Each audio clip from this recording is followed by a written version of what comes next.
Yan o, cleanse. Yung isa nagki-cleanse, yung isa sumusuntok. Suntok ka, sumuntok yung gawa ng paraan na makasuntok ka. Ang nagki-cleanse naman, gawa ng paraan na hindi ka masuntok ng kalaban. Sumuntok ka, sumuntok, gawa ng paraan na sumuntok. O nagpapa-wrestling ka, di ka nagkasumuntok. Yan, suntok ka para makawala, di ba? Nakawala. Ganun. Taktika ba? Cleanse, saka yung isa susuntok. Yan. Gawa ng paraan ng isa na makasuntok. Gawa ng paraan ng isa na hindi masuntok ng kalaban. Yung isa nagki-cleanse, yung isa sumusuntok. Gawa ng paraan.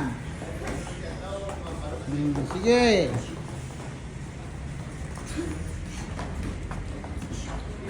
Cleanse, yung isa sumusuntok. Yan. Gawa ng paraan na makasuntok yung isa.